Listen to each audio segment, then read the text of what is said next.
Hi, everyone. Good afternoon. Good morning. We can begin the session in 3 minutes. I see there's still quite a number of people who are joining us. We can give them around 3 minutes and then we begin the session. Thank you.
In the meantime, you can let me know whether you are able to access the chat and whether you can hear me.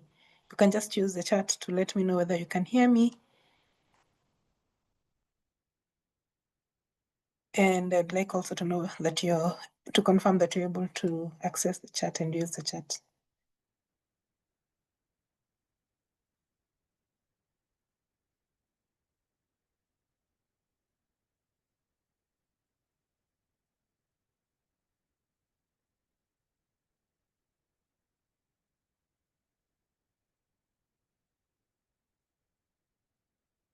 I see hands, but I am not seeing anything on the chat. Probably Navine put the chat. Okay, all right. Okay. Okay, you should be able to use the chat now.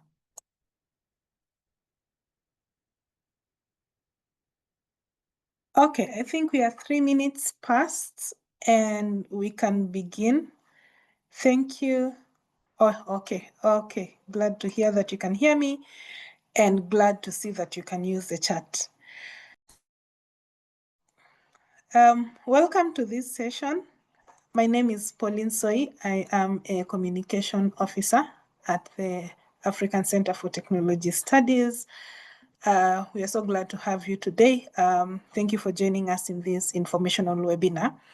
This webinar is designed to provide clarity on the call for application that we sent out on the AI4D Innovation Scaling Challenge. We have a couple of agenda items for this webinar. I will quickly go through the agenda item just to set our expectations straight. And then after that, I will also tell you a little bit, I'll just take 1 minute to tell you a little bit about what ACTS is, the African Center for Technology Studies, and then we'll get into the gist of things. So in terms of the agenda item, we would like to know, the first thing is welcoming you yourselves. We would like to know where you're joining us from. So please share your name and also the country that you're coming from, you're representing in the chat. Would like to know that and also welcome you. We'll also look at the overview of the AI4D scaling innovation call that we sent out. We will look at capacity strengthening. We will look at eligibility requirements for the RFP. We will also look at key benefits for yourselves as innovators. We will look at expectation and some of the ethical considerations that we'll be looking at. We look at data collection. And then after that, all that is under overview of the AI4D scaling innovation. And then we'll go to the next agenda item that would be looking at the important dates that would guide your preparation and also application. After that, we'll also look at the application process that is through the portal. And then we'll go to a session of question and answer. I think this is where the bulk of the work would be. Just getting to hear from yourselves what are some of the questions that you have, and we will the team represented here will be answering the questions, right?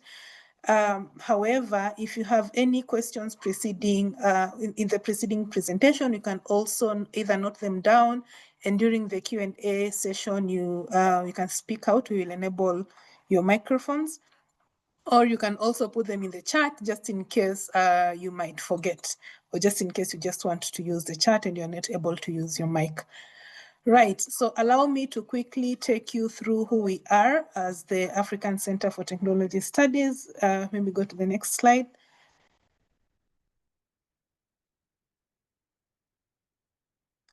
Mark, okay, all right. So ACTS, it's African Center for Technology Studies, abbreviated as ACTS, is a policy think tank in science, technology, and innovation. We were established in the year 1988, so we are not new. We have quite some bit of years. And what we do, we support African countries and institutions to harness STI for SDGs. We work in 25 African countries. That is where our work is mostly active. But we work with the mission of strengthening the capacity of African countries and institutions to harness science, technology, innovation, and innovation for sustainable and inclusive development. We have 4 programs and 1 institute. The programs are agriculture, food, and nutrition security. That is FNS, and then there's a program on climate resilient economies. We have a program on science, technology, innovation, knowledge, and society. And then a program on gender, youth, and inclusive development. If you are looking at my screen, you realize that I've skipped one. That's the ACTS AI Institute. It was formerly the digital economy program, but we recently, barely 2 weeks ago, we launched the institute, right? So it's a program that evolved into an institute, and I'm hoping that quite a number of us had joined us during the launch. I will skip the mode of delivery, but speak a little bit about, not really speak a little bit about the ACTS AI Institute, but also just to mention that we have quite a number of staff here who work under the ACTS AI Institute, and it is where the call is domiciled, right? So the AI4D Innovation Challenge call has been put out by the ACTS AI Institute and funded by IDRC and FCDO through the AI4D Africa, right? And so I will just mention them because I know all of them will be speaking at some point here, and you'll get to meet them. But just to save time, I'll mention them one by one. The institute is headed by Dr. Winston Ojenge. You will see him. He'll come in. And then we have Grace Lea Okundi, who's a research fellow. And then we have Jeremiah Onunga, who is also, I should have started with Jeremiah Onunga because he's the one you'll be interacting with for quite some time throughout the call. So there's Jeremiah Onunga, Dr. Jeremiah Onunga, who is also a research fellow. There's Samuel Wanjau here, a research fellow. You can see him on the screen. There's Mercy Ayub, who's also a research fellow. There's Mark Mwinde, who is our is a research assistant. And then there's Linus Miguele, who's also a research assistant. So glad to have you here. I am not seeing anyone putting anything in the chat. Oh, okay, I can see that you're introducing yourself in the chat. Glad to meet all of you. And I'll call in Dr. Onunga to just take us through the next part of the session.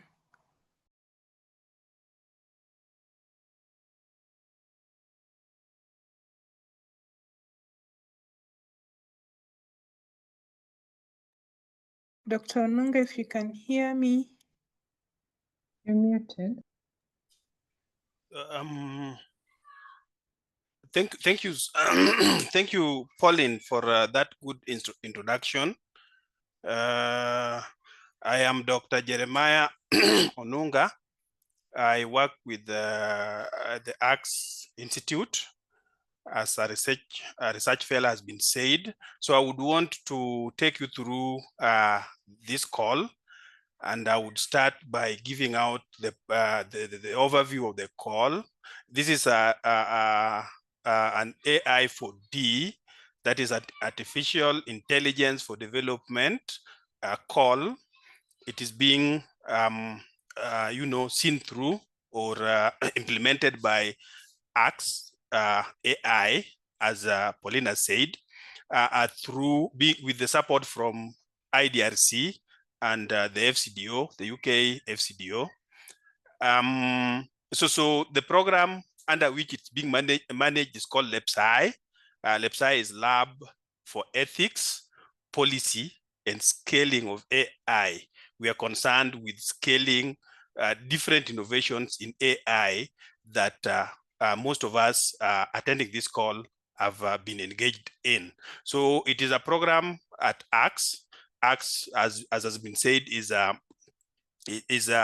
African Institute or African Center for Technology Studies, and then the institute that is running this is the AX Artificial Intelligence Institute. The goal is to foster safe, inclusive, and responsible AI ecosystems addressing development challenges in the SSA, that is the Sub-Saharan Africa. So this program is building on phase one. On phase two, is building on the phase one that was done in 2020 through to 2024. So then this other phase also started towards the end of 2024, and it's going to scale the impactful AI solutions and shape the RAI policies from the different innovations that we have. Next slide. The scaling, the challenge overview, we are going to support scaling of deployed in-use AI innovations with significant social impact. So mark that this kind of call is going to target or is targeting innovations that have been deployed, innovations that are in use, and there are innovations that are having a lot of or significant impact, significant social impact to our communities. Later in this call, you will hear some of the areas that we've put a lot of weight on, especially on areas of how are you working with the community, or how have you been able to work with the community, or planning to work with the community as we move forward during the implementation, supposing you are lucky enough to win. So the areas that are given a lot of weight include gender equality and inclusion. So then we will look at innovations that we need to scale, but they are also addressing disability and inclusion challenges. We are also going to look at innovations that touch on climate change, innovations that are mitigating and providing adaptation solutions for climate change. We are also going to look at innovations on skills development, where we are going to look at innovations that are building capacity and technical expertise for the community that we work with. We're also going to talk about innovations or scaling innovations that are on agriculture and food, that are enhancing food security systems within the communities that we work with. Next slide.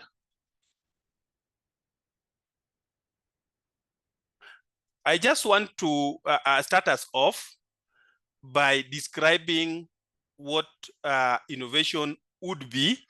And I would want to start with the stages of innovation.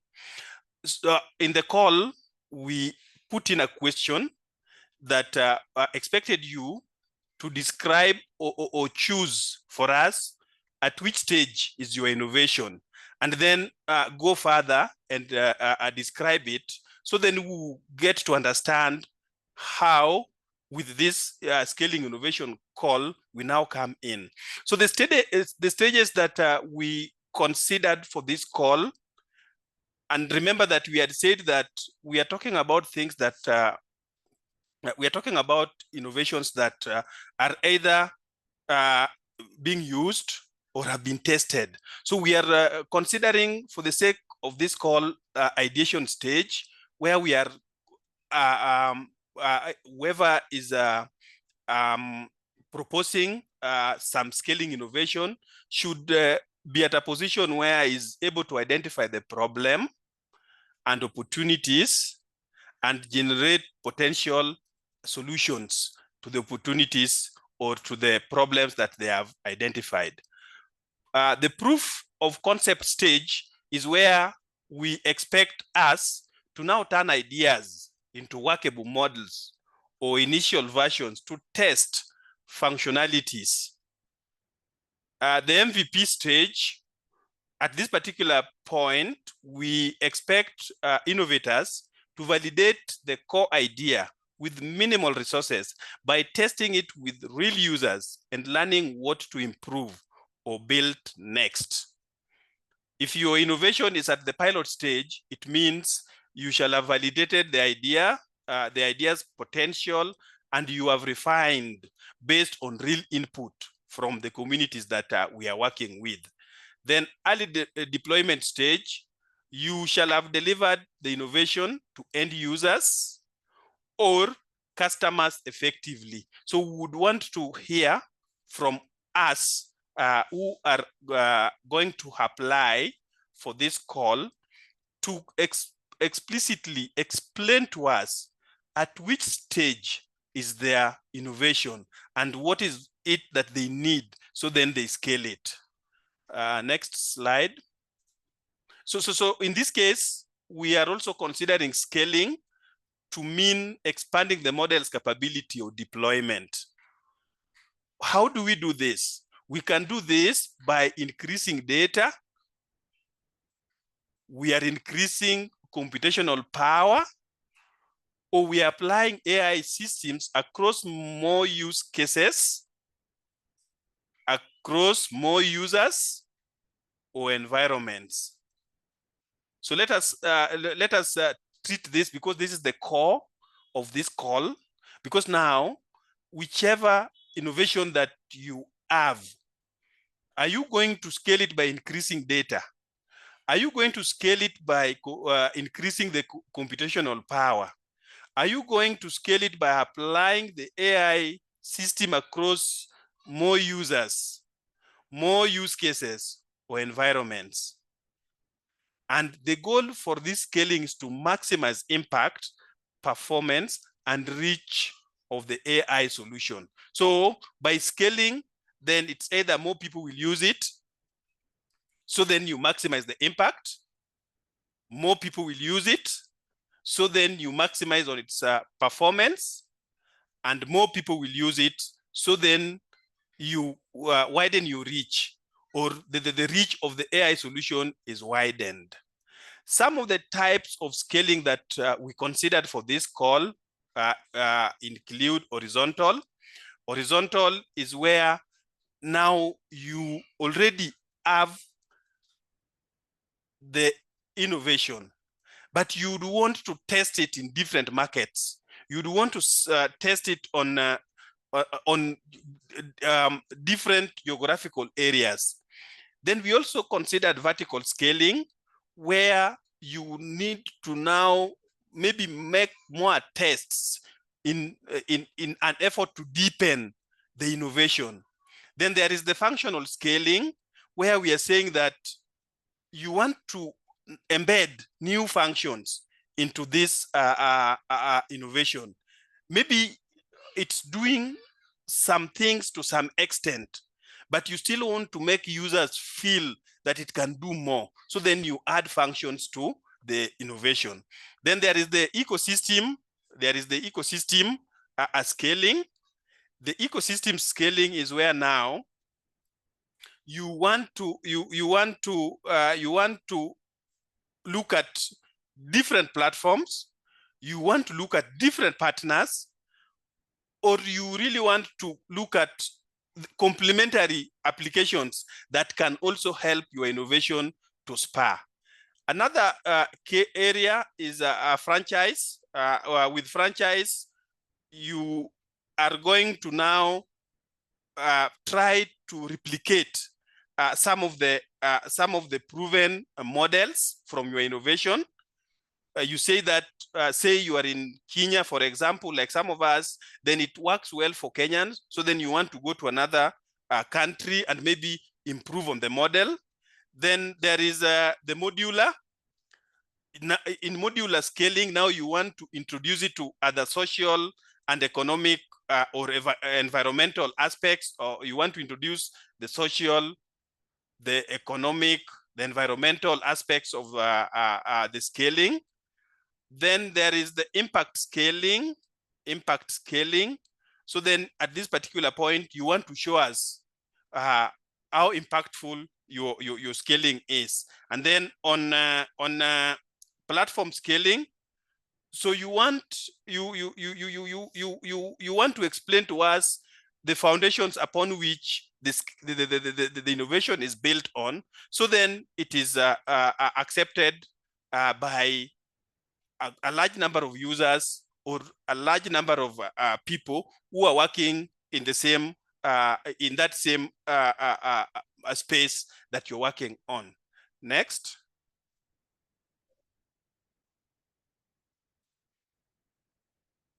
I will call upon. Okay.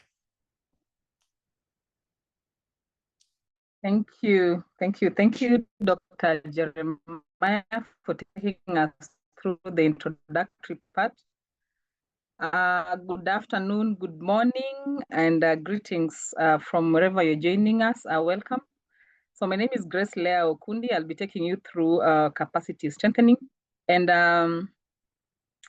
under this section, we have three main considerations. One, so we have a number of activities that will take as a beneficiary of this AI4D scaling innovation program. You will benefit from three main activities. One, we have the scaling of responsible AI solutions. So it's a project that will be led by experts. It aims at providing opportunities to for you as an innovator to deploy and scale responsible AI solutions, where you'll be able to showcase your results. It also encourages collaboration among different functions. We're calling it cross-functional collaboration.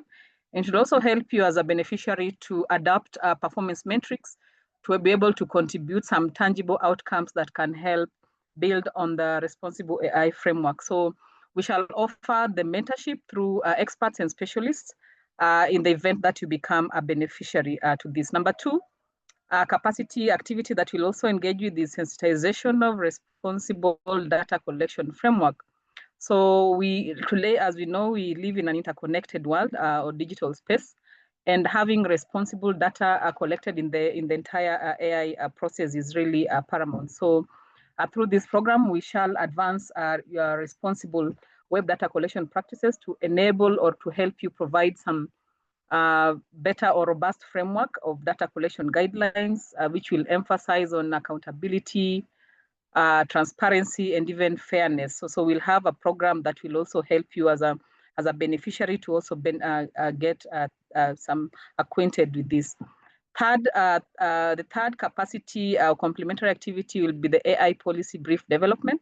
So we shall guide you also in producing policy briefs with recommendations on the governance of AI. So the entire AI space, I know you already at different phases of your innovation, but the goal of the briefs are to help shape you into some technically informed innovator And we'll have an inclusion of the AI governance even as we tackle this to help us have some responsible AI solutions that can thrive and can solve societal problems. So thank you so much. I know I want to welcome my colleague to also take us through the next slide. Thank you. Thank you very much. Mercy. I hope you can hear me. Yes, you are audible. Thank you very much, Grace, and thank you, Tim. My name is Mercy Aib. I'm a research fellow under African Center for Technology Studies under the ACAI program. So for this call, we'd like to go through who is really eligible for this kind of RFP.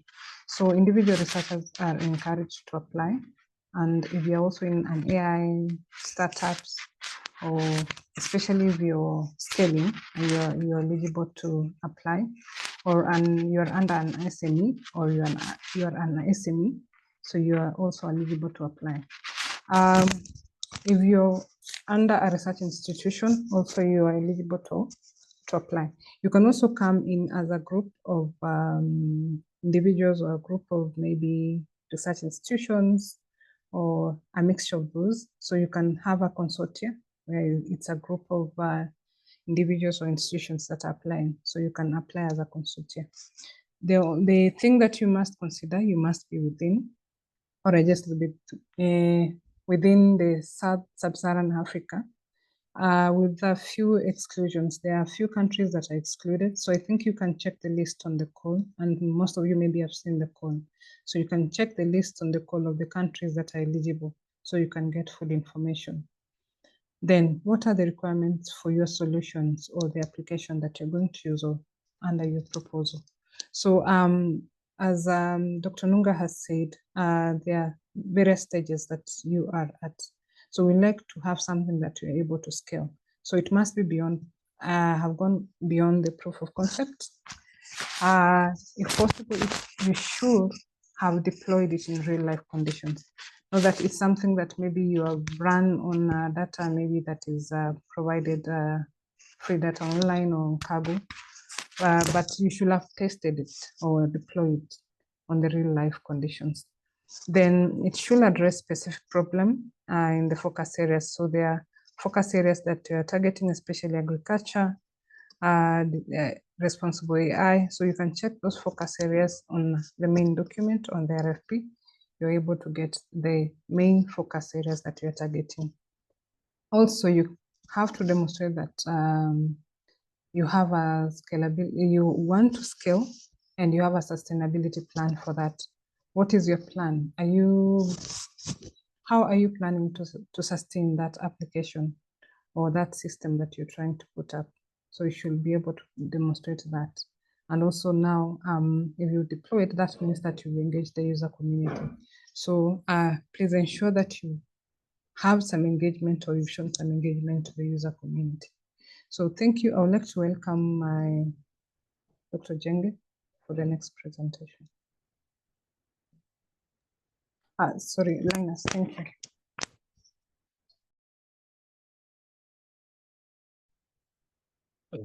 Thank you very much, Mercy, and my other colleagues, Dr. Jeremiah, Pauline, and Grace, for taking us in the initial parts of this presentation.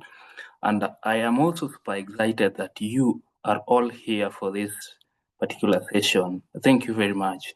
My name is Linus Miguel, and I am a research assistant under the ACAI.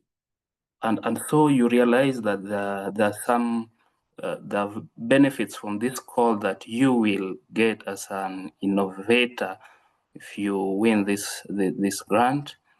First, there is financial support to scale your AI innovation, and plus there is a technical assistance via a responsible AI program.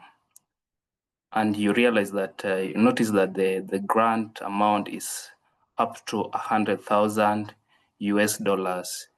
That's what you'll get in funding in case you succeed. Number two, there is you'll benefit from network and training opportunities where you'll be get platforms to access, platform of access to innovators, the researchers, policymakers, and funders with tailored training on responsible AI. Another benefit is access to third-party evaluation on ethics, gender equality, and inclusion with guidance on ethical considerations. Then finally, we have, okay, Maka, he lost the slide. We have potential follow-up on funding for responsibly scaling innovations. So basically, these are the benefits that you will get as innovator once you succeed in this challenge. And we are looking forward to giving you that opportunity for networking and peer learning opportunities across Africa, and also the mentorship programs from our seasoned experts and networks. Thank you very much. And I would like to welcome Dr. Winston to take us through the next slide.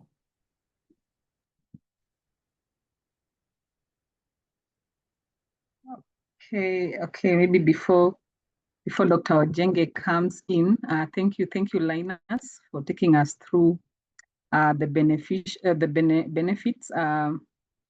As I told you earlier, I'm Grace Okundi, a research fellow as well. I'll take you through the expectations and ethical considerations, which is the slide that is currently playing. So from the application process, you'll be expected to submit your work plan, and we expect you to implement your project within the time schedule and the tasks and activities that you've outlined within your work plan. So that is one. So we'll expect you as an innovator to commit to implement the project based on the work plan and the schedule that you've shared with us. Two, we'll expect you to participate in the responsible AI collaboration activities that we'll have. Team up, we'll have different teams and different groups to collaborate with. We'll expect you to comply and commit to working together so that we solve these societal problems as a team. Three, we'll expect you to provide regular progress updates. We'll have reporting templates that we'll share with you. And we expect you that any progress that you make, just document it over within the reporting template and share with us the progress that you're making. If you're facing challenges, let us know and let us come together to solve or to address those issues. Number four, commitment that we'll expect you as an innovator to express is to share your insights and lessons learned. We are encouraging open access and open solutions, sharing platforms. So we want to encourage that with the innovations and the insights that you'll have come up with, let's share them in workshops, in conferences, in journal articles, so that other people or other researchers or potential innovators will also get to learn and read from the solutions that we've given. We also encourage you to, that's sharing your insights and sharing of the lessons. So based on the ethical side, we encourage responsible AI, as we had earlier mentioned.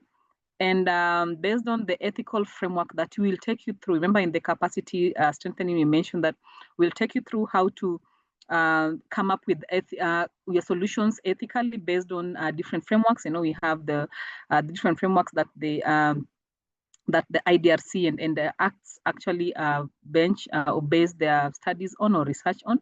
So we'll take you through those training, and we expect you to have some solution-oriented practical approaches that are ethically accepted in the society and they're fair, transparent, and don't touch on or affect the other issues that may affect people. And also we're encouraging inclusive solutions, user-centric community engagement, so that we be empathetical even as we try to solve these societal issues. The other consideration is responsible AI practices, as we'll take you through the UNESCO framework based on the mentors that you already have and some that we'll be working with you and guiding you through this journey of scaling on your AI solution. Next point is on open access data sharing, which you already mentioned, and that is based on the IDRC policy, which we'll share with you upon being a successful, candidate in this program. We'll share them with you, we'll take them through, and we'll be able to help you understand how to also apply them in your research work. Last but not least, we have sustainable scaling, which we want to measure and ensure that you are able at the end of the day, you have the potential to work in addressing the SDG issues and gaps out there in the society. So thank you so much. I'll now welcome Dr. Ojenge to take us through the data collection slide or phase of this presentation. Thank you. Thank you very much, Grace, and welcome everyone to this session. I will go through this slide fairly quickly. We know that AI is about data. If you have poor quality data, then your model will not be precise. It will not be able to solve the problem. But also, to get quality data, you must identify the exact problem. You must define the problem. And sometimes problem is defined in layers. And if you don't co-define the problem with the user community, you may easily get it wrong. So it starts by defining the problem with the user community. Of course, in your case, you are scaling, but even at scaling, there will be the scaling problem. So you need to identify whether you want to scale geographically, or you want to scale in terms of number of users, or you want to scale in terms of different functionalities or features to your new features to your solution. You will still have to define the scaling problem, where the need for scaling really is. So you'll need to co-define with that user community, the target user community, in order to identify, therefore, the right data that you need to collect in order to scale that extra data. So those two stages, problem definition and data collection, then are extremely important. So the first point is user-centric data collection. So engaging the user community closely in data collection for scaling the innovation. So the user must be engaged. You must data collect. High quality data for precision. It has to be well collected, and the creation of predictive and diagnostic scaling or innovation would depend on, therefore, the type of data that you collect. And that depends on core or user-centric data collection. The data needs to be open access. We are supported by International Development and Research Council of Canada, IDRC Canada, which is a state entity within the Canadian government. And the policy is on AI for good. And that implies, therefore, that the data has to be open access policy. That is one of the important pillars as an organization. That is the important pillar within the AI4D, AI for Development, which is a unit within IDC.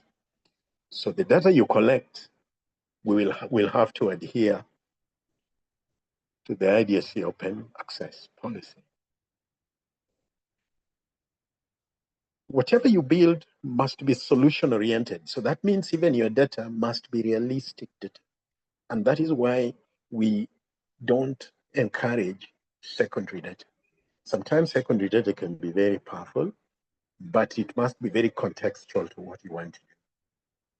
And we will go through the entire step of problem definition, that is scaling problem definition and scaling data collection with yourselves, with those who will be fortunate to win this grant, so that we ensure, therefore, that the data you collect is practical and solution-oriented, because we want solutions which are used, which add value to the users, and therefore create impact.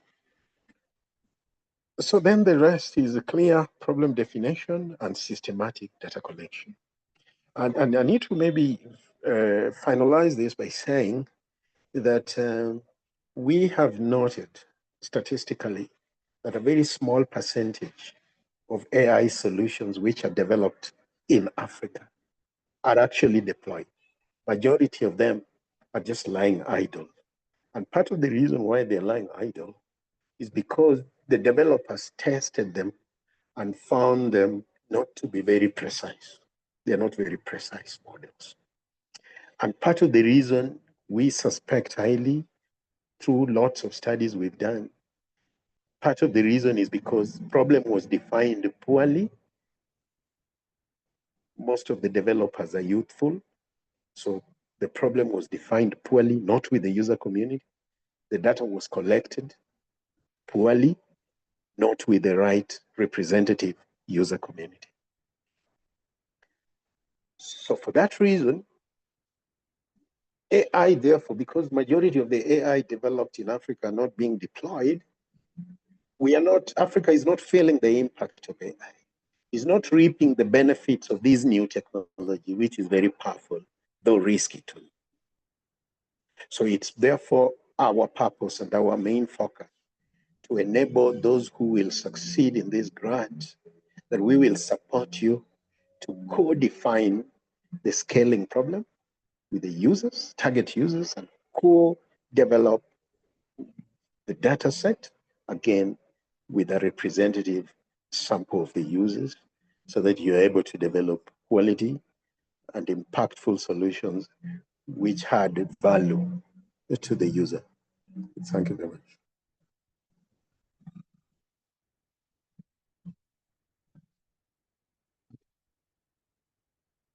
So I think next. Thanks a lot, Dr. Jenge. So my name is Mark Mwinde, research assistant at Arts AI Institute. I'll be taking you through the important dates that we have. So the RFP, or the call for proposal, went out on July 4th, 2025. From there, we have 2 webinars, where currently we are engaging in one, which was supposed to be today on 25th. The second webinar will be on 29th August. Then the deadline of submission for the proposals will be on September 4th, 2025.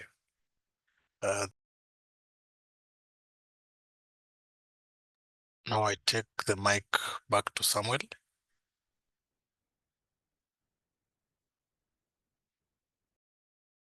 So once again, thank you very much for joining this information webinar. And also a big thank you to my colleagues for taking us through the call's requirements.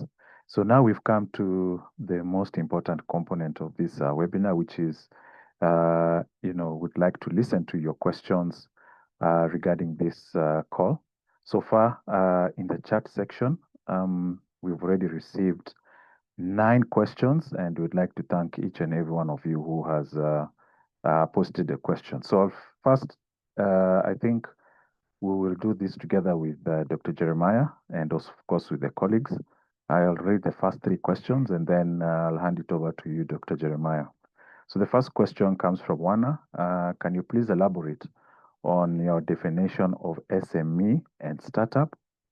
Then we have a second question from Victor. Do we get access to data in relation to our product? For example, we are building to help neurodivergent K-12 learners learn better. So we might need more data on dyslexic, ADHD, autism, etc. to refine our agent. So I think his question is, through this program, can they get access to data so that they can improve their AI agent? Then the third is from Maleko. Hello, I need to understand what if I have an idea but not yet deployed in real life? Is it possible to get funding? Dr. Jeremiah, would you like to take the first 3 questions? Thank you very much, Sam, and thank you very much our innovators or prospective innovators. We'll start with the first question that is asking about SMEs and startups. So from the normal definition of an SME, you know, SME is for profit making, and a startup is about technology. From our normal, definition of the two terms. Since the funder is not for profit making, and that is why we are going with the definition of a startup in this case. And from the presentation by Dr. Ojenge, you've heard him say that in whatever we are going to scale, we are going to be solution oriented.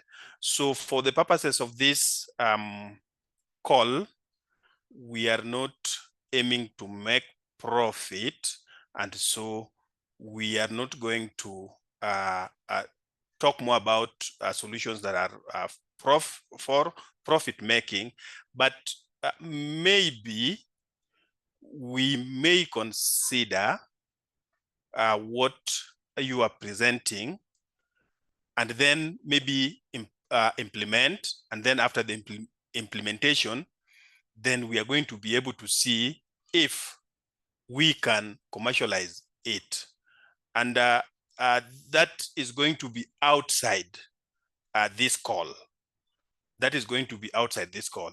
So we will go through what you have proposed, implement it as an innovation that is being scaled, and see which type of innovation it's taking up, whether it is geographical, whether it is market, and what have you. And then after that, after we are done, and especially now that it is solution oriented, after we shall have had the solution, then we can talk, we can agree together and see if we could commercialize it. But that is at a later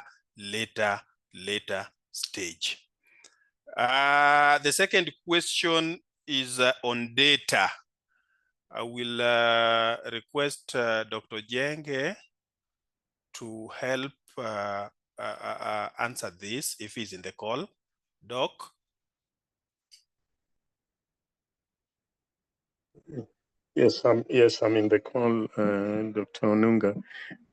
So just to confirm that the question was about whether getting more data to refine this model at, I think, primary school level would be considered as legitimate.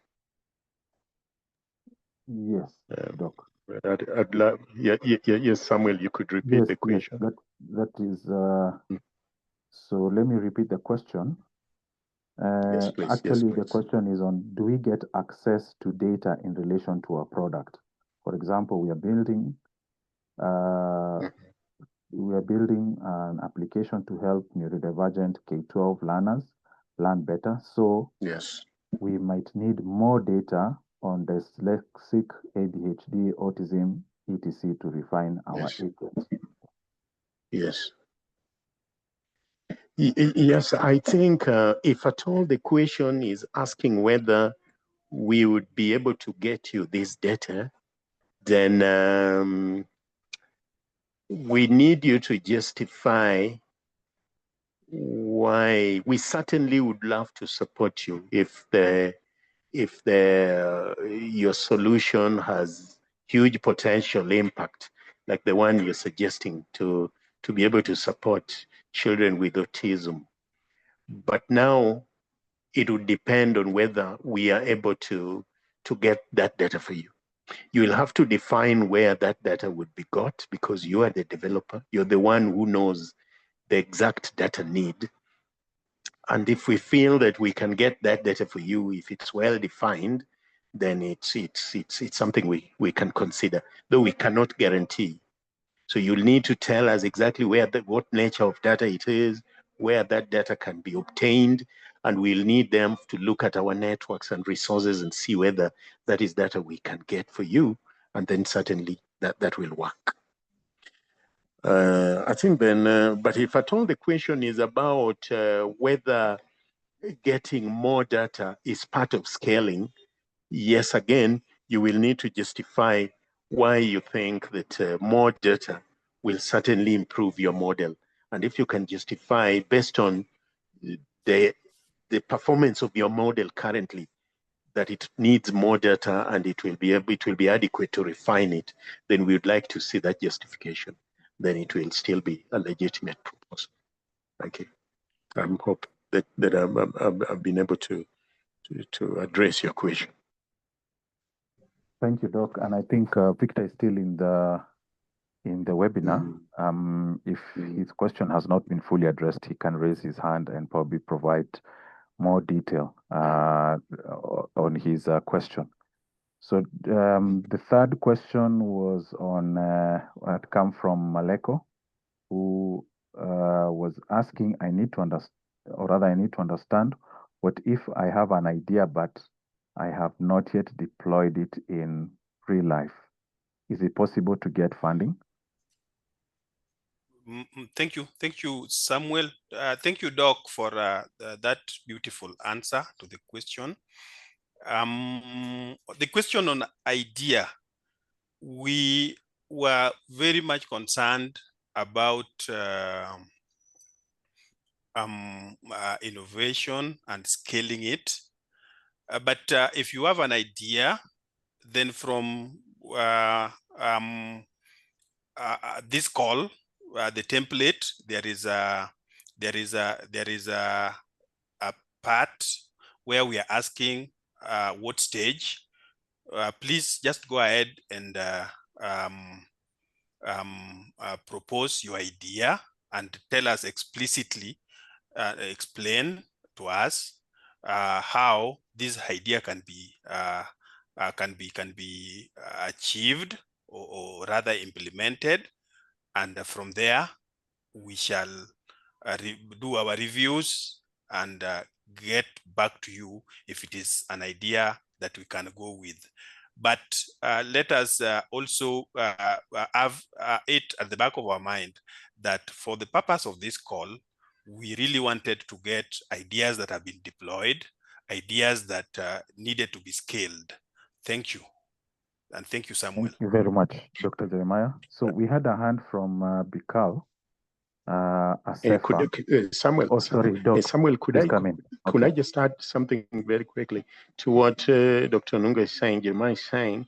Yes, the call was targeting people who want to scale, people whose solutions have already interacted with the user community. But if you feel your idea is very compelling, then convince us that it is worth considering.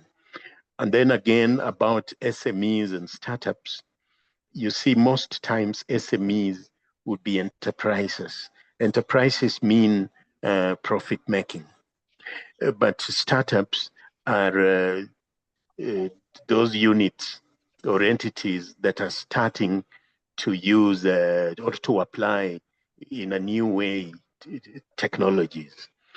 So sometimes startups are enterprises, meaning for profit making, but sometimes startups are not necessarily enterprises for profit making. So if you are profit making, but justify to us that your solution, there's a component of it that is also usable and is probably also being applied for common good. The common good or social good is extremely important to our funder and therefore ourselves. So we want therefore to be able to see that there is the common good component or social good component or public good is amplified. That's very important. Thank you. Thank you very much, Dr. Jenge. We had a hand from Asefa. Asefa, if you can unmute your microphone and ask your question. Am I audible? Yes, please. You have about a minute or two to ask your question. Thank you.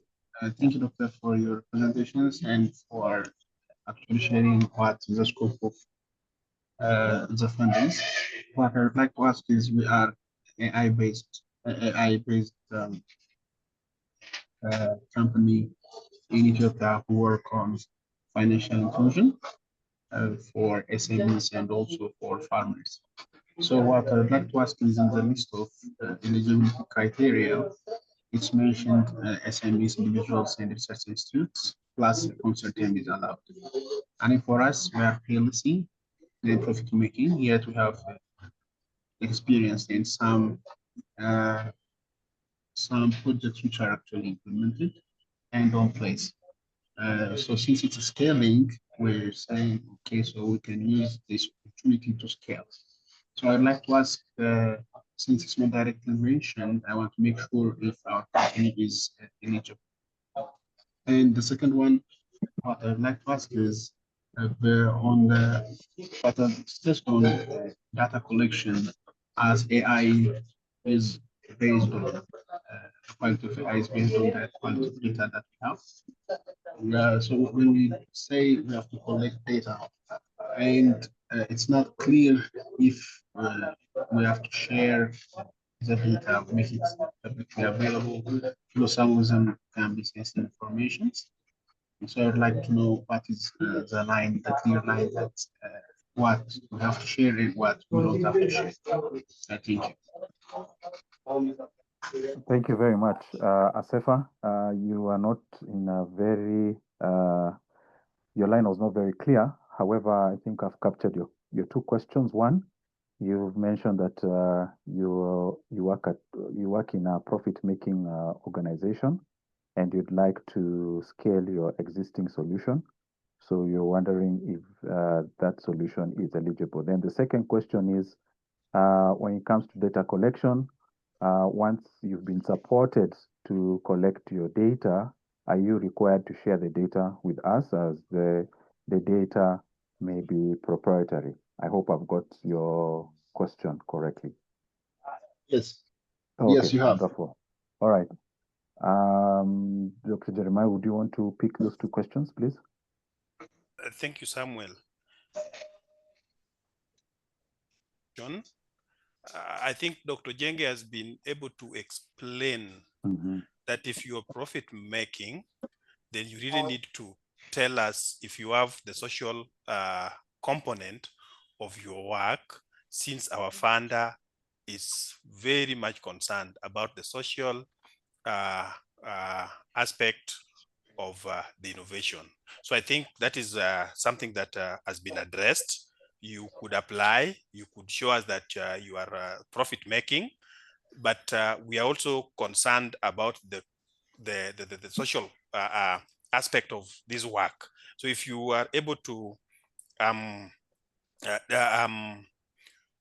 explain to us that though you are profit making, but there is that part that really goes to the community and the community really needs it, then we shall, at our review time, consider. On data collection, we did explain that we are open access. So if you collect data, use this data to build a model, AI model, as an institute, rather AI institute, we would really need to have access to this data and even use it to do capacity building to some of our beneficiaries, maybe even into the future after this project, because we want to use this institute to really capacity build and help our colleagues all over Africa. So if there is some good case study that has come from Ethiopia, then as an institute, we would need to have that case with us, so then we can use it to employ upon others or to encourage others to also come up with innovations that would be in other areas, but maybe addressing maybe rather the same thing that you are able to address. I think I'm able to answer you. Thank you. And maybe any member of the team would also want to chip in and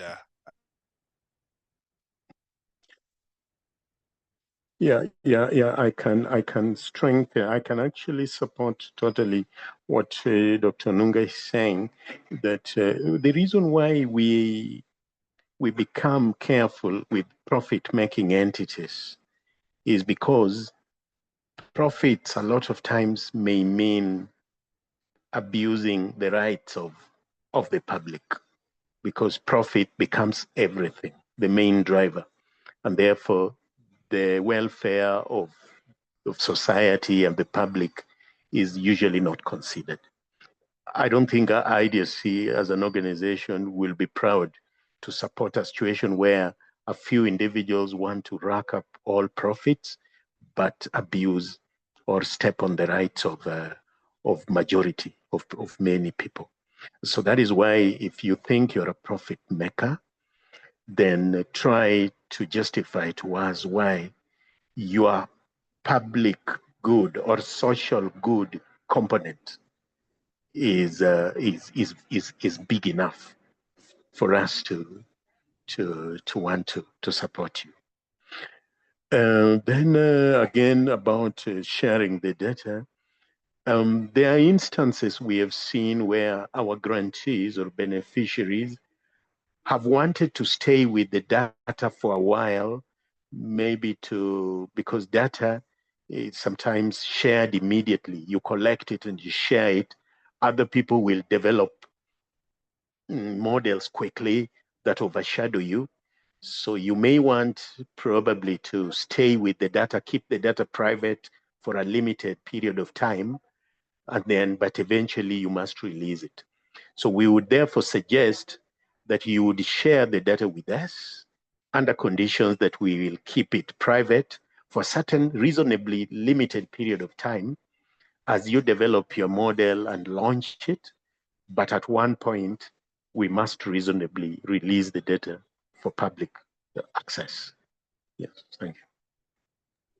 Thank you very much, Dr. Jenge and Dr. Jeremiah, for providing those elaborate responses to this important question. Data is very important in development of AI, and of course, we have to ensure that the data that is provided or rather generated through the support received not only benefits your institution, but also the continent at large. So I'd just like to encourage our other attendees that you can raise your hand and we'll unmute you so that you can ask your question. So far I don't have any other hand that is up. So I'll just go straight to the chat. So the next couple of questions, I'll read the next 3 questions. And they have a question from Avakali. He starts by saying that he's a bit confused.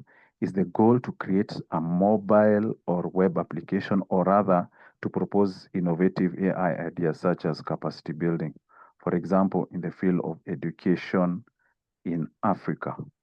I feel maybe Mavakali, if you're in a position to talk, you can raise your hand as you may need to expound or rather add more detail to this question. Mark, I hope you can help me with that as soon as you see his hand has been raised or her hand. Then the next question after that is, we have a question from Aileen. We partner with African organizations, government and NGO, but we are based in the UK. Can we apply with one or more SSA, which is Sub-Saharan Africa-based partners as part of the consortium, or do all members of a consortium need to be Sub-Saharan Africa-based?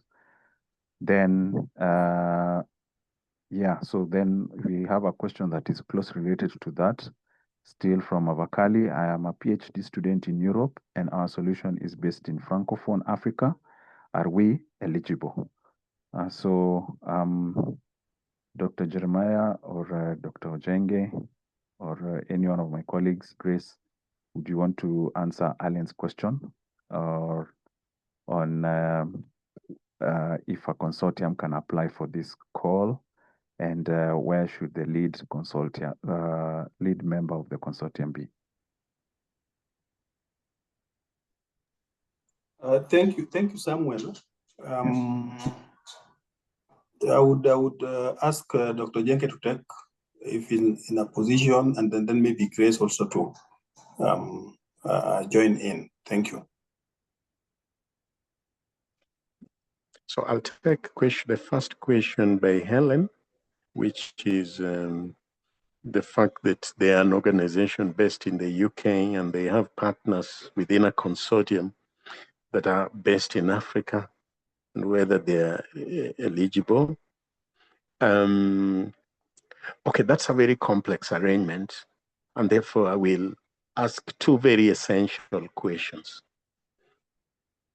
One, who is the developer? We are interested in an AI innovation or solution that works in Africa, that wants to scale in Africa, sub-Saharan Africa. So the question therefore is, who is the developer? There could be a consortium of many people working together. Some partners within the consortium may be assisting or supporting the developer, but the question is, who is the developer? So this innovation we are talking about scaling, it belongs to who? So once you can answer that question that it belongs to this African, sub-Saharan African entity, then we stop considering whether there is a consortium backing that entity, the African entity, or not. We focus on to whom this particular solution belongs. So that's a question you can ask yourself. Then once your words, are a perfect copy of mine, that the solution belongs to the African entity, not shared by partners outside Africa, but it belongs to the African entity, but could be supported by anybody, then it's definitely eligible for support. Thank you, Doc. Would you want to take the second question, which is close related to that? Question from Ellen, that is, I'm a PhD student in Europe, and our solution is based in Francophone Africa. So he is asking, or she is asking, are we eligible?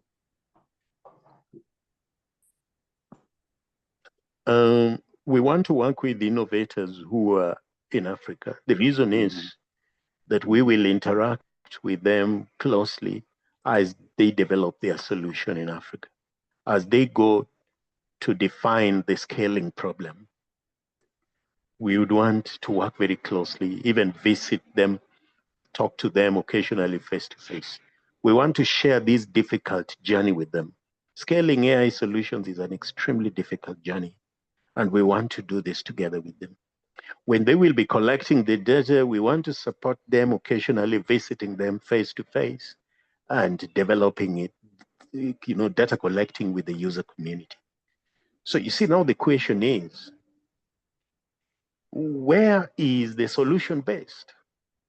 She could be in Europe, but is the solution based in Africa? In which country?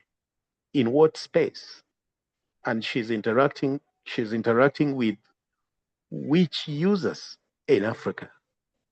So that even if she's in Europe and when we need her, she comes down to Africa and takes us to meet the user community and enable us to be part of data collection or design of data collection, then that's okay. Thank you, Doc. We had two hands from Muhigiri Ashuza. and Nalubinga. So I'll allow Ashuza to go first, and then Nalubinga can come in after Ashuza. So, Ashuza, are you still there?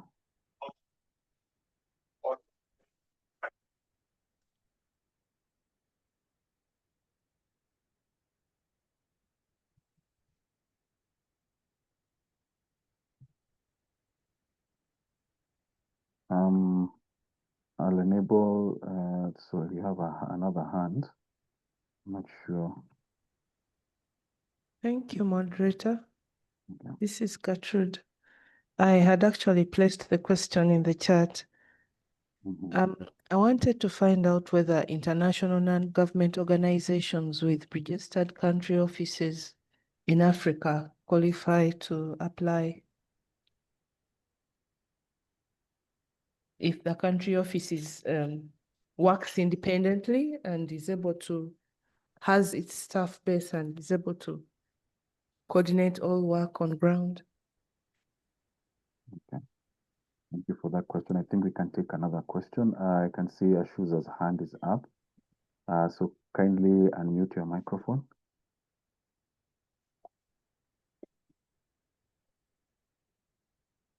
Gary, are you there?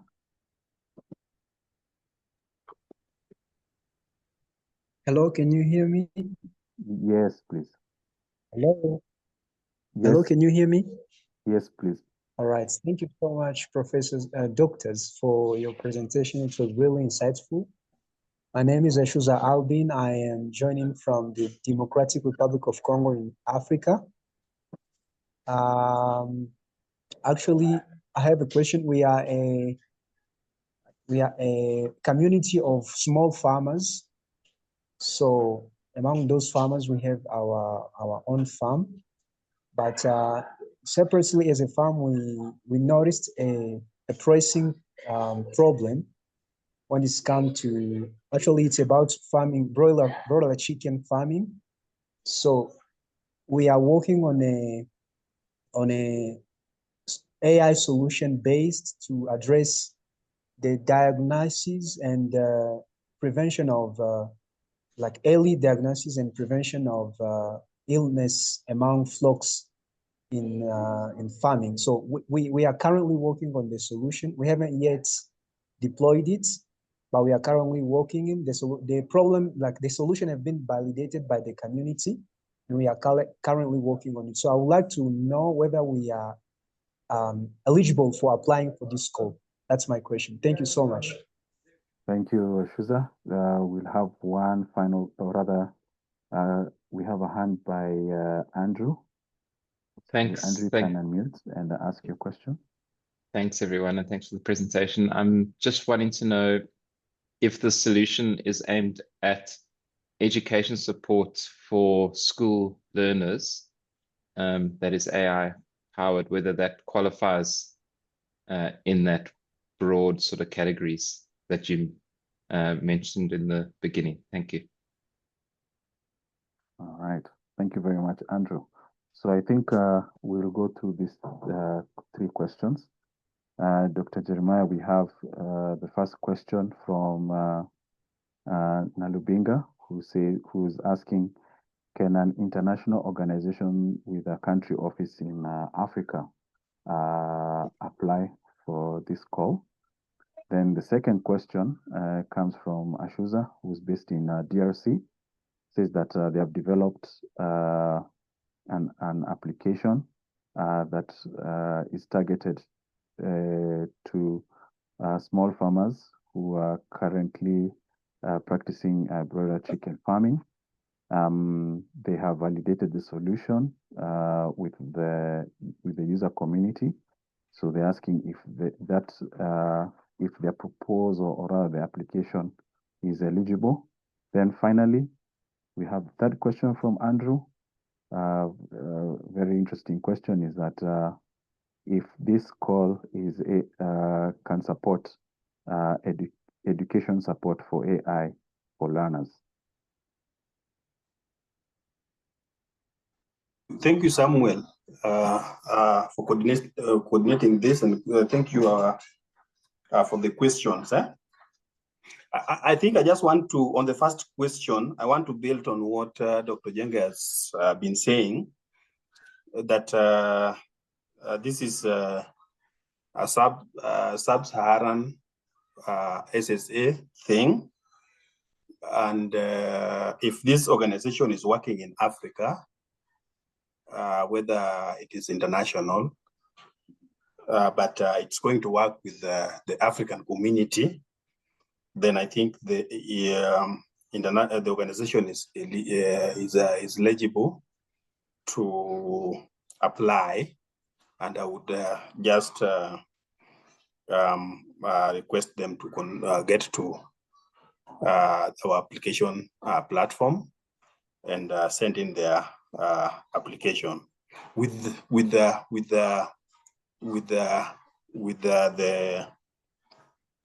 evidence that it is something that is going to work in Africa, that is going to be done in Africa, and that is going to benefit socially our people here in Africa. Then the application on small farmers, the chicken, it's been validated. And they're asking whether they can put in their proposal. I would say, why not? Because we said that and there is an area on agriculture and food security that we are also, that this call was also targeting. So I would also ask you, or rather request, that you also get to the platform and apply. The third question is on education. And on education, I would place it under capacity building. And that is an area that we are also targeting. But I would request Dr. Jenge to maybe clarify on this third question that is asking whether we can have an AI solution for our junior. In Kenya, we call them junior and senior. And then there is the primary section also. Dr. please. Yeah, thank you very much, Jeremiah. I don't think there is any need for me to add anything. I think that your position, in my opinion, is very precise in all the three instances, because education is a very big part of our focus. And if there is an innovation that addresses or supports learners and it's AI based, we would really love to hear about it.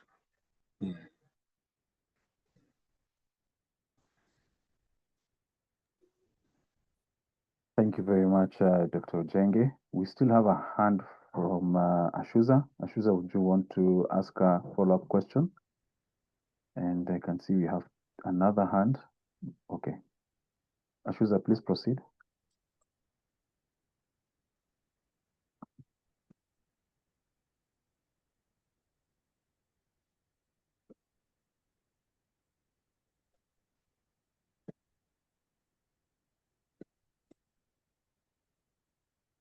Okay, I think maybe that was an old hand. So we have a hand from Baker Himbishwe. I hope I've got that correct. So please unmute your microphone and ask your question. Yes, thank you. This is just another follow-up question, trying to understand if we eligible NGO, and we would love to apply as a consortium with a government entity based in Africa. If I get you well, I can answer myself that it's allowed. And then also, if at all it also happens and we are working hand in hand with a third-party profit-making ICT firm that gives us another hand in the development of the app, is it allowable that when we are applying, maybe we put them as part of the team? So I would love to be further guided on how I can approach it. Thank you. Thank you, Baker. We have a hand from Abdul Rahim Jallo. Please mute your microphone and ask your question. Hi, everybody. Thank you very much for the wonderful session. So I was just going to ask if, so I'm from EasySTEM, Sierra Leone, and we are one of the institutions that have been funded from the Science Granting Council's fund from ACTF, so our local science council, and then to us. So I was just going to ask if we are eligible to apply under this funding cycle as well, given that we are going to the end of our funding program.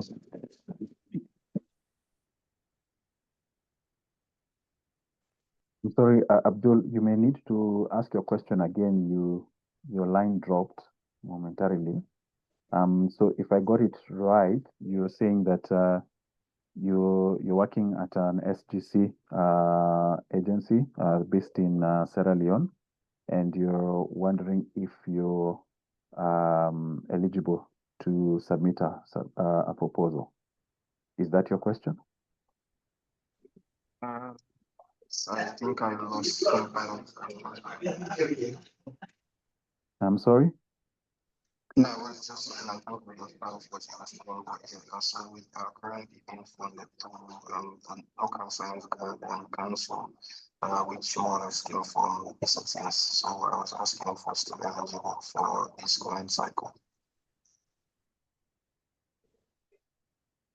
Okay. Thank you for that. Then we'll take one more question from Biswas.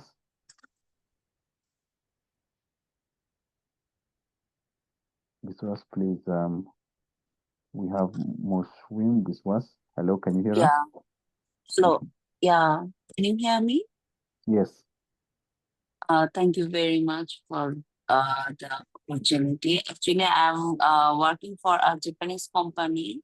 So actually, we are working for a long time for Kenya and Zambian education system.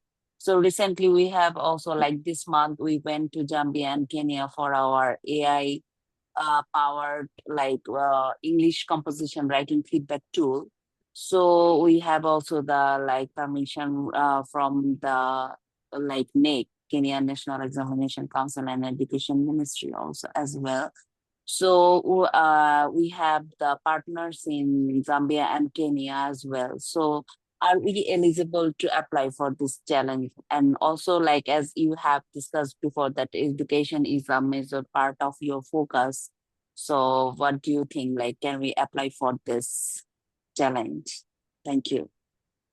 Thank you, Biswas. Just to seek a little bit of clarification, you're saying your organization is based in which country again? Yeah, my company is based in Japan, but we have the partnership. Japan, okay. Yeah. All right. So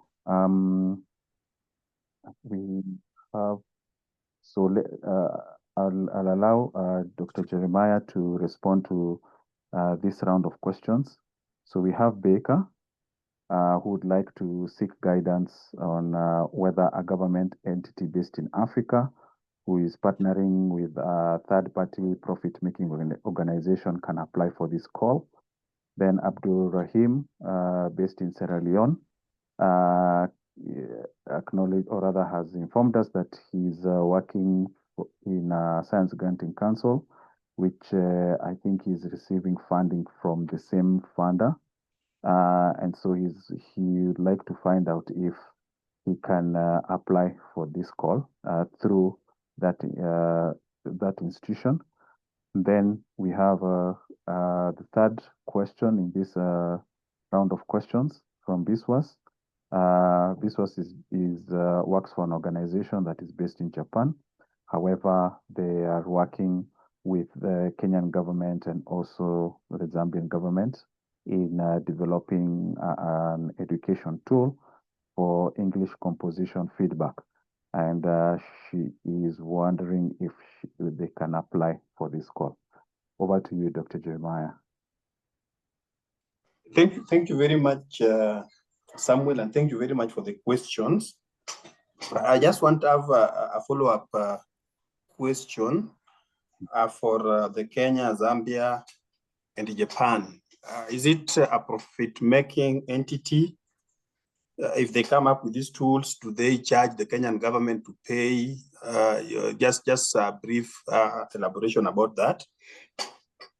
Actually, for now, we did the trial from the support of Japanese government grant, but we want to continue it in the African countries for like the development of the English education and other subject as well. So like you can say it like, yes, we are kind of profit making company, but we are SME, not that much like big company. Yeah, thank you. Okay, thank you. I think if you are an SME, then you really need to put a statement out there that is bringing in the social aspect of your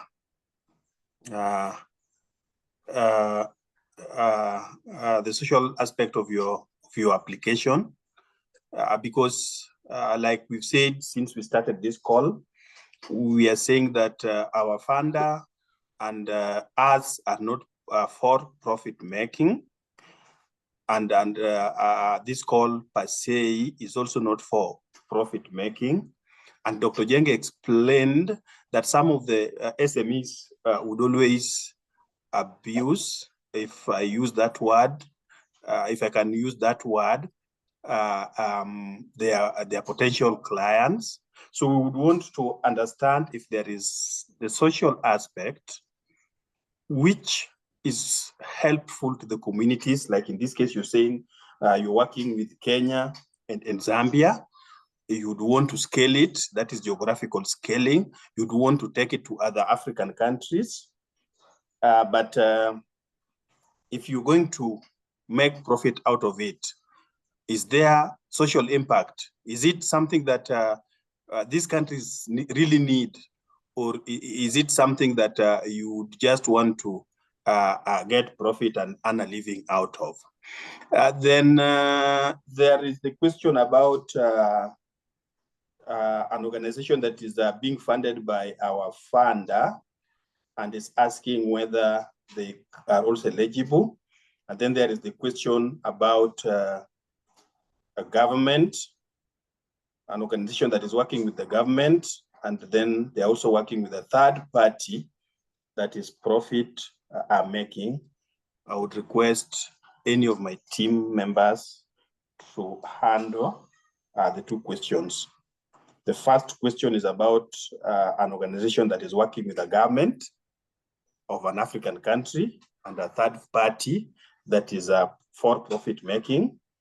And then there is this other organization that is being funded by IDRC, just like us. And then they're also asking whether they can also apply and be considered for this call.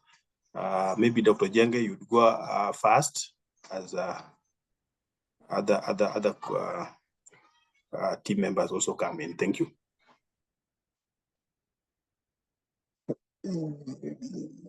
Yeah, some of these cases are complex, and we are struggling. Thank you very much, Jeremiah, for your attempt.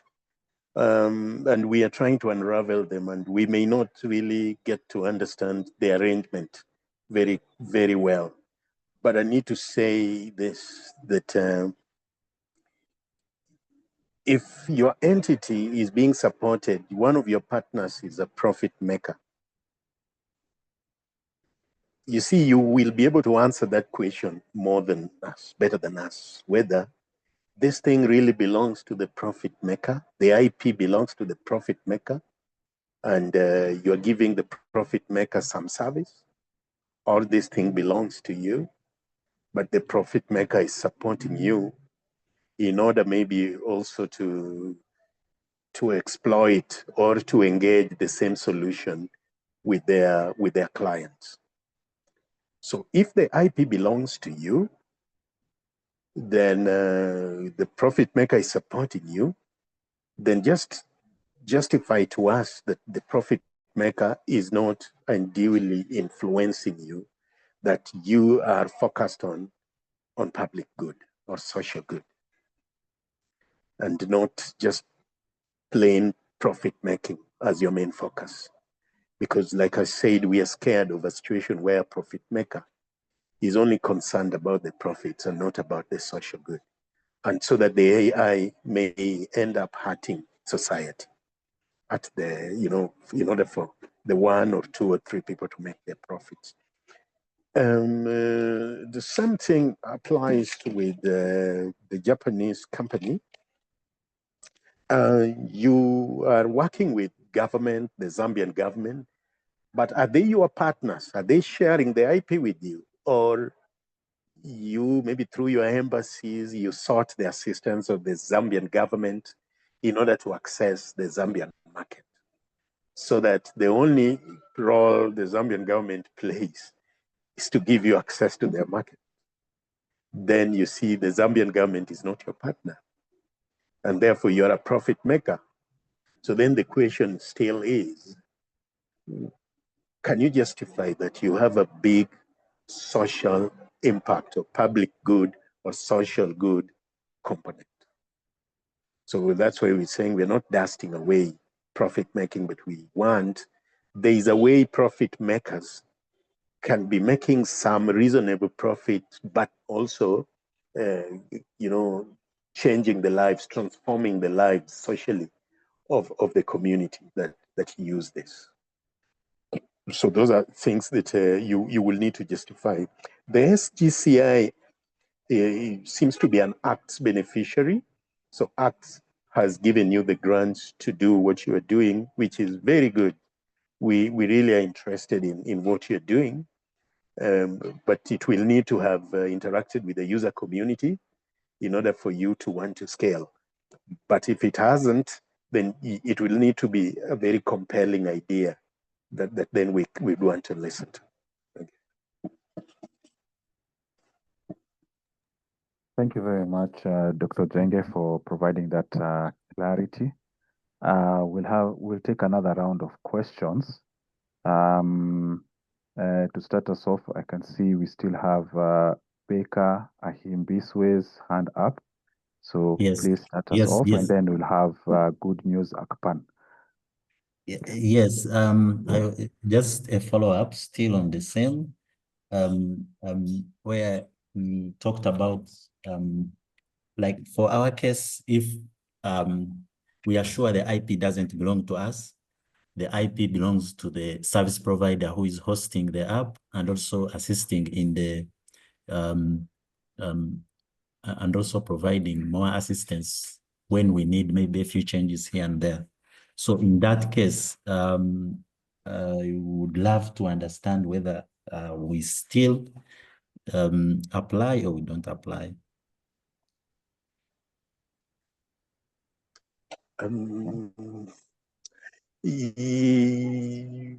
The IP belongs to the service provider who is profit making, but the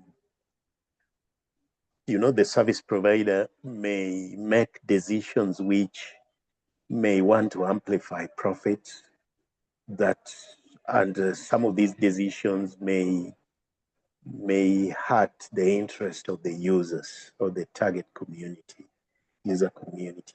What assurance do you have, or can you give us, that you will have influence, that therefore that the profit maker would not use the same innovation to breach the rights of society? So if you can justify to us that you have that influence over the service provider, so that they don't use this fund to scale and then totally ignore the interests of community, then it's something we want to look at.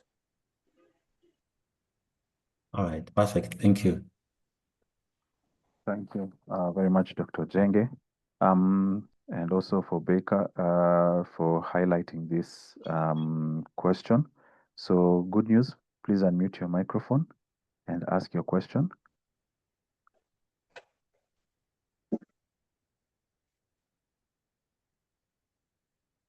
Good news, Akpan, can you hear us?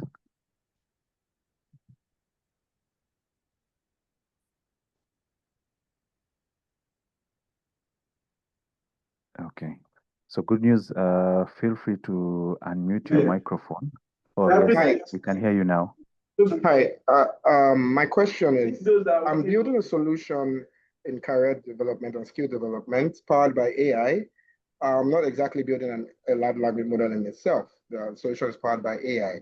I would like to find out if we're eligible. We're based in Nigeria, we're pre-funded. We intend to commercialize later, but currently we are not commercial. We are exploring how to solve unemployment. We've released our MVP and are in early stage deployment.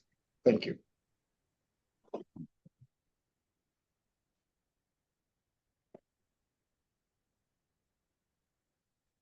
We don't have any other question. So Dr. Jeremiah, would you want to take that one? Yes, I think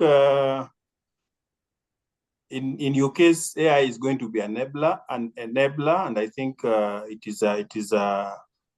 is okay. You may put in your proposal, and then we will look at it with you and then consider. Thank you. Thank you very much, Dr. Jeremiah. So Glenn Shada, kindly unmute your microphone and ask your question.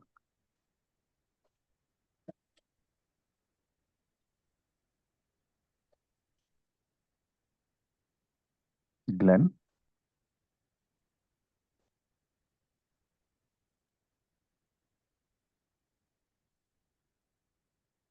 Hi, sorry, I didn't have the permission set. Can you hear me now? Yes, we can hear you.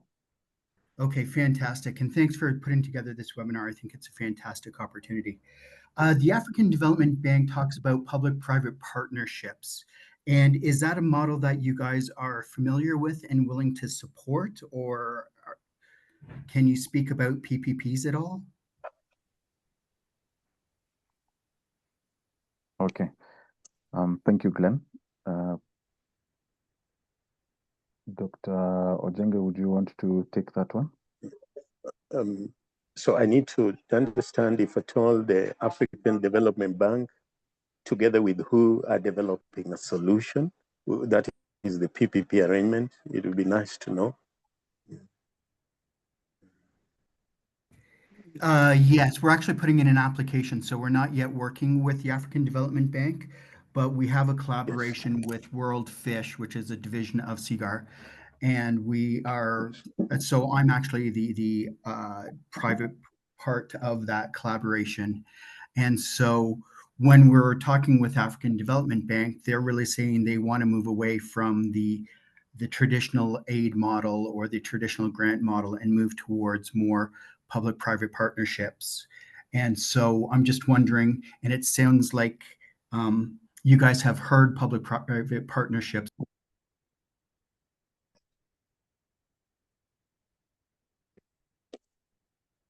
Is it my network or I've lost Glenn? No, I think we've lost him. We lost him. I can see him. Glenn, can you hear us? Yeah, I can hear you. When did I? So can you speak to that, or should I ask more? Give you more information. Yes, yes, we lost you at the point where you were indicating that African Development Bank wants to move away from the traditional, I think, PPP, or they want to move to PPP, but they're working with yourselves. Yeah. Yes. Okay. So my understanding is they want to move away from traditional funding and grant aid-based applications and move more towards the PPP model. Now, it sounds like you guys have heard about the PPP model, but you haven't really digested how that works, because it sounds like if we were to propose that model, we would need to spend a lot of time explaining what the PPP model is, and that's what the African Development Bank is moving towards, because it sounds like there's a little bit of a mismatch between this opportunity and the direction that the African Development Bank and the whole World Bank Group is moving towards. Okay, I know it's a complex arrangement, and for you, it must be you're big, given that you're fluent in that arrangement. But we are trying to understand. Of course, PPP is private-public partnership. So you didn't indicate who you are. It would be nice to know who you are and where you're based. Then it would be nice also to know what this arrangement constitutes of. Who holds the IP, and where does the African Development Bank come in? Are they coming to be part of it? Are they coming to co-share the IP with yourselves and therefore advance you resources based on that, so that we know exactly to whom this IP belongs, and in order to tell whether it's a native AI solution and where it's focused, which Okay, fantastic. population. Yeah, fantastic. A really quick follow-up. So in terms of the IP, is it okay if it is being licensed for deployment within a country, so that the African organization has licensed the IP and has exclusive rights for the country that they're developing it in? Would you consider that to be sufficient ownership? Yes, I think that we would. It's something that we would want to think over here, and we would encourage you to make your application, because basically what we're looking for is an innovation that is based in an African setting or scope, and is focused on co-developing with the community that it's targeting. Yes. That is that African community, collecting data from them and supporting them. For always, okay. Then that is certainly something. Okay, wonderful. Thank you very much. So, Glenn, would you want to ask your other question that you had put in the chat about scaling and sustainability? Oh, sure. Or was that answered? Yeah. Mm-hmm. Yeah, no, if I could ask that as well. So within the conversation, there was you guys were talking quickly about scaling and sustainability. And I just wanted clarification in terms of sustainability, because for the projects I've worked on, there's kind of been two concepts that relate to sustainability. One is using renewable energy and the environmental sustainability. The other one is sustainability of the project beyond the funding. So is it going to be an ongoing venture? What are our plans to, make sure that it has enough funding or revenue, so that way after the year is over, it doesn't become yet another one of the projects that fails to survive? Both. Because naturally, we would instinctively reach out to financial sustainability earlier than any other, because we want something that stays beyond the project funding. But of course, we are also saying this, that if it shows promise, there is likely to be more funding. So the funding stream would keep flowing based on the promise that this particular innovation makes in terms of impact.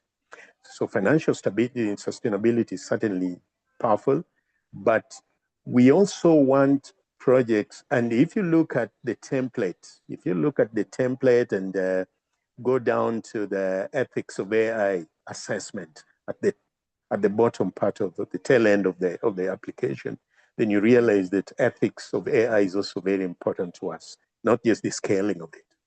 And therefore, environmental sustainability, which is one of the more silent pillars of ethics of AI, certainly is very important. It would add a lot of value if you could have that component too. Yes, thank you. I think we have a wonderful package that sort of checks all those boxes. So really looking forward to applying. Thank you, Glenn, and thank you, Dr. Zenge, for your responses. We have two questions from Cynthia Mwau. So I will let me read the first question from the chat. Cynthia is asking, should the AI solution be already hosted online, or tried and tested solutions are not? Okay. So let me read this again. Should the AI solution be already hosted online? And the second question is, can an AI solution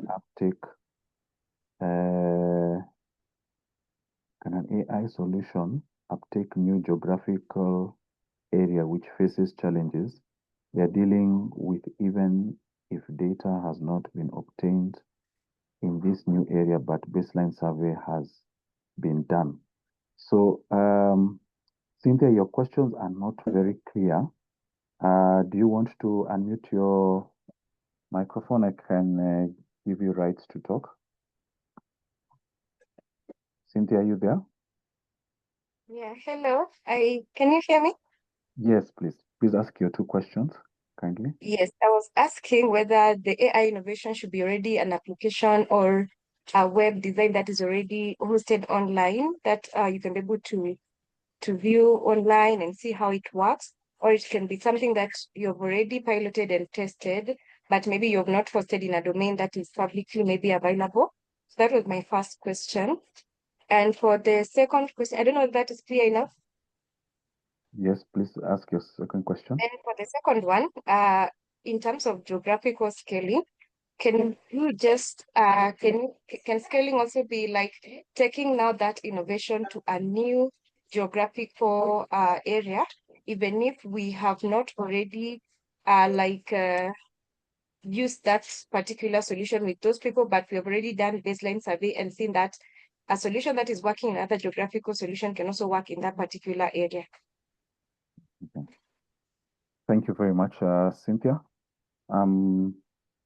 Dr. Jeremiah, would you want to take the two questions, please? Thank you, Samuel. Thank you, Cynthia, for the questions. I think when we started, we were talking about scaling. We talked about the different stages of scaling, and then we also talked about the different types of scaling that we are considering for this type of call. You're saying that the application is hosted already. My question would be, has it been used? So then it is impactful to people, and then you'd want it to reach a larger number of people. That is the scaling that we're talking about here in this case. Or it's online, yes, but then there are those functionalities that you think are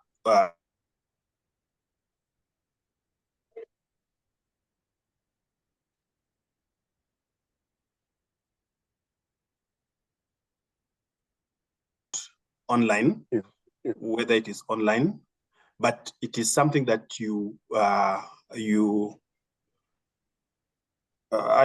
can you hear me? Dr. Jeremiah, we lost you for a second or two. So can you just repeat your response to the aspect of an online solution? Okay, sorry. Yes. Sorry about that. Yep. I'm sorry about the network each. Cynthia was saying that whether it is hosted online or it is not hosted online, but it is something that you've used with the people, you've tested it with people, you've piloted it with people, and you've seen that it is something that can be beneficial. The social benefits that we're talking about here it's something that is going to help our people, then would allow you to go ahead and bring in your proposal. On the geography, you are saying that you want to take it to a place whether it has not been tested, but then there is the survey that you've done that shows that they really need it. I would say that even if you've not used it in that geographical area, but then there is this place where you already tested it and you found that it is okay. It is something that people are accepting. It's something that people are that is helping people to go about their lives.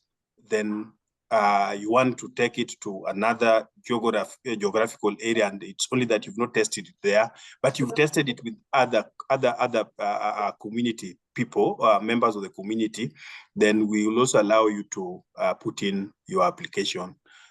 So then we review and give feedback at an appropriate time. I hope I've been able to answer your two questions. Thank you. Yes, thank you. Thank you very much. I can join. Okay. Sure, Dr. Jenge. Yes, I can join. I can join hands with Jeremiah with saying that it's already hosted, but if it's not online, but it's supporting user community and there's evidence, then we would want to, the kind of resources we're investing in this is not so much, but it's also significant. And we would be coming over to where you are and supporting you in doing this. So when we come over, of course, it would be exciting to see the impact, the evidence that though it's not online, but it's been supporting a certain community, and therefore it's ripe for scaling. And scaling geographically, going to new geographies is certainly welcome. We would, of course, it would add value to your proposal if you are able to indicate that there is a problem for scaling. There is some evidence of a problem for scaling, and then that is where we'd certainly want to support you to now solve that scaling problem. So that is what we would love to do. Thank you. Thank you very much, Dr. Jenge, for that response. We have about 8 more minutes remaining in this webinar. However, that is still enough time to take in more questions. So we'll take another round of questions. We have a hand up from Glenn Schrader. Would you like to unmute your microphone? Or is that an old hand? Glenn, are you there? I am. I just forgot to lower my hand. Thanks, you answered my questions. Okay, thank you very much. So we still have a couple of questions in the chat and also in the Q&A section. So Bira is asking, would it be possible to publish an FAQ to help clarify common questions? I think it could really be helpful for applicants. Then we have another question from Frida concerning your agriculture focus area. Do you also accept solutions in the area of agricultural supply chain, like market access? And then Abdul, I believe this is the same Abdul from Sierra Leone. He asked 2 questions. Does AI tools for foundational and secondary education fall under building capacity and technical capacity under the context of this application? And his second question is, do you consider AI tools developed and open sourced via the respective institution? Perhaps we may need a bit of clarity on that. Abdul, are you there? You can unmute your microphone. He's still online. Seems he has dropped, but for the purpose of the other attendees, Dr. Jeremiah, would you like to answer the 2 questions?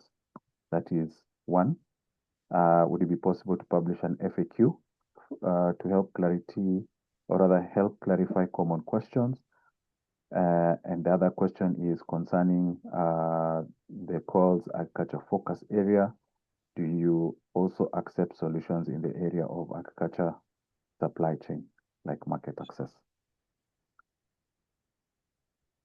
Thank you, Samuel. Thank you, the question. We are going to, after this call, I think we're just waiting for this call, so then we establish the common questions that are going to help us come up with the answers to those ones. So I promise that we are going to add another tab on the call website on FAQs, common questions, and their answers that we are going to do.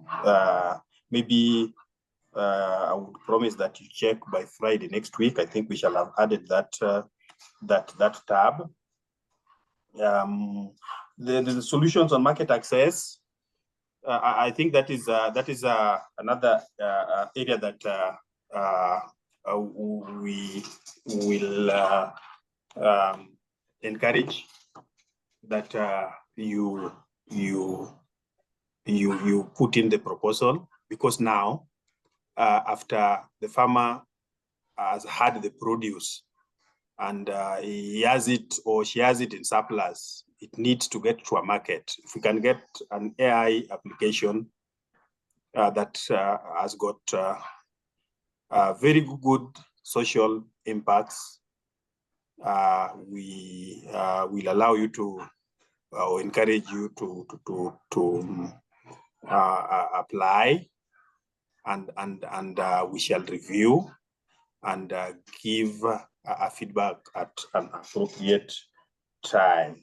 Thank you, Samuel. Thank you to the questions. Okay, thank you very much, Dr. Jeremiah. I'd like to provide an opportunity to Watusadisi Mavakala to provide clarity on the question that he has raised in the chat. That is, if the idea is to create a platform to connect the AI community and others, is that acceptable? I feel that you may need to provide more context. Are you able to unmute your microphone and provide more context to your question? Yes, yes, I'm there. Sorry. Okay, so my question is, so thank you for this presentation first. So my question is that, example for us, we are creating a platform where we can just, sorry. So so creating one platform where we can connect, we can try to where each person can come and can try to learn about AI, can try to where people can meet together and trying to give solutions on using AI in Africa. So this is my platform is online already, and we are already more people where we can just sometimes do some webinars, some seminars, some many things inside. So this is what I wanted to know, if this kind of platform is or solutions is acceptable for this funding. Okay. Thank you very much, Mavakala, for providing that clarity. Then the final question that we have here before we close the session is, are INGOs eligible to apply? International non-governmental organization, are they eligible to apply? So, Dr. Jeremiah, I will hand over the microphone to you to respond to these questions, this final round of questions, as we have run out of time as you close this session. Yeah, thank you very much.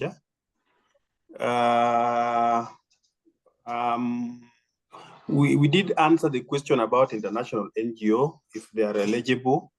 And we did say that if they are working in Africa and the solutions are for the SSA countries as per the call, they are allowed to put in their proposals.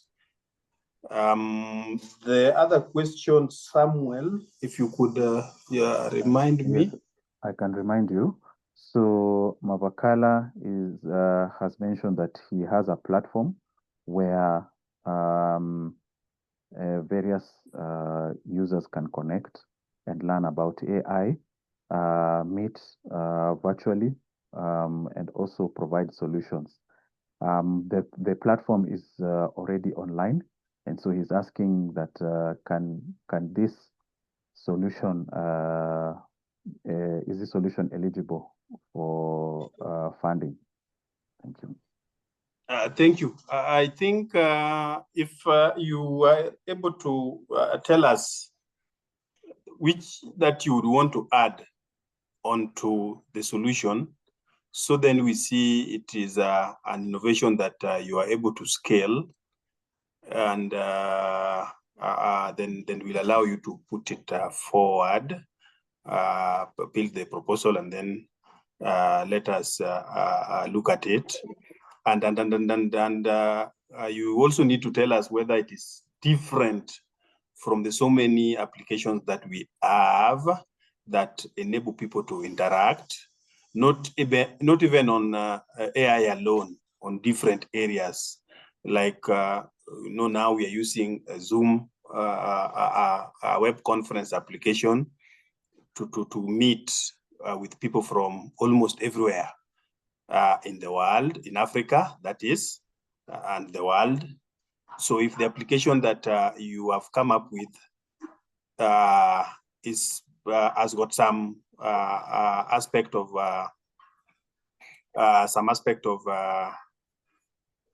social impact, it is something that you've tested with the community, and you've come to the conclusion that it is something that needs to be taken to other parts of the world for use, then please go ahead and fill in the application of the submittable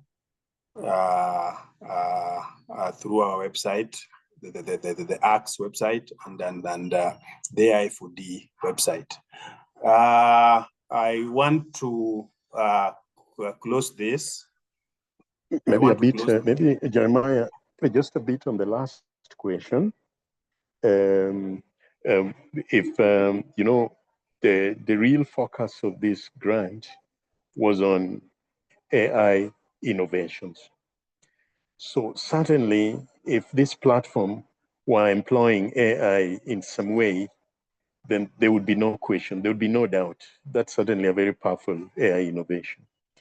But if it lacks an AI component to it, and it's only a meeting point or an event, a venue for AI innovators, then you probably would really want to justify in what way it is enabling those AI innovations then to scale successfully, and it would be, of course, it would be harder, but it probably could be something we want to look at.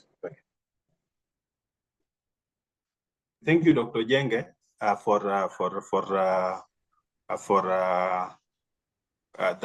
that insightful answer to that question, adding on to what I was able to put forward. I want to, if you allow me, to thank you. But before I thank you, I want to invite my colleagues to give in their closing remarks, even as we close this. I will start with Linus. Linus, anything that you'd would want to share with our applicants?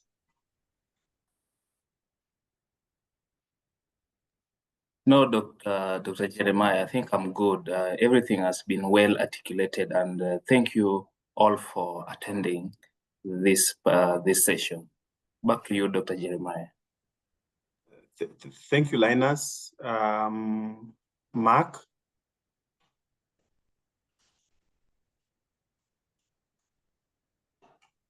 Mark, are you here? Yes, Daktari, I'm here.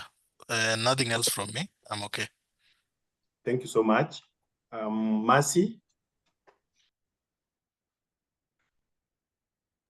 I'm good, Doc. In case they have any questions, I think they can share on email.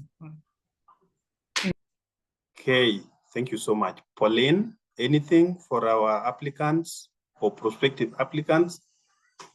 No, not from my end. I think it's just to take note of the other important. Can you hear me? Yes. Yeah, to take note of the other important dates. Just to remind you that we have a final sensitization webinar, informational webinar on the 29th. And if you have any question or any difficulty in your applying, you can either reach out to us. We shared an email. Maybe we'll share again on the chat, but we shared an email. You can reach out to us or also ask the questions during the second webinar. But thank you for staying through. Thank you, Pauline. Grace. Good evening once more, and thank you, Doc, and participants for your patience.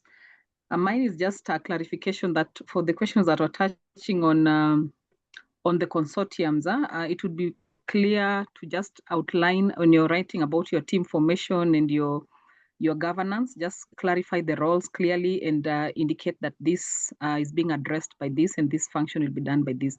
The other point that I needed to just talk about is on those who are submitting innovations that are already being implemented. If at all it was funded by a different organization, it would be clear to just indicate that, objective 1 of my innovation has been addressed or is being funded by organization X, so that we know that you're not, it's not a double application and you're not looking for multiple, resources to work on a solution that has already been addressed. So that clarity needs to be well articulated in the documentation. Otherwise, I want to wish you a fruitful and a restful weekend. Thank you. Thank you so much, Grace. I will call on Samuel. Samuel, any closing remarks? No, thank you very much, Jeremiah. I think in the interest of time, I'll just hand it over back to you. But just to thank our attendees for staying through the webinar and to encourage them to apply and complete the application in time. Thank you. Thank you very much, Samuel. Thank you for coordinating the Q&A. Thank you very much, members, for the team members for being here. And thank you very much, our applicants for staying through this call. And thank you so much again for the questions. There is this normal question, there is the common question that I was getting from emails, especially those who wanted to, who are opting to send the applications or providing links to the applications. I would ask or request that please get to our website, the AI4D website, and fill in the application form on the submittable, because we are going to use that form for our review. So don't send in your applications as standalone, but please send them in through the submittable, and we are going to use, thank you, Pauline. Pauline has put it on our chat. Please, you may copy it on your web browser, so then you have it. But let us use the submittable. The application form is there, and let us fill in through that, because we're going to use it for our review. I would request Dr. Ojenge to finally close for us. Dr. Ojenge, if you're there. Okay, thank you very much, Doc. I would say there are very few innovations in Africa that have shown impact. You can actually count them on the fingers of one hand. We would like to support yourselves to develop AIs that have real impact for communities in Africa, and we're willing to support you to do this. Let's do this together. Thank you very much. Thank you very much. And I would now ask maybe members to leave at their own pleasure. This webinar is closed. Thank you.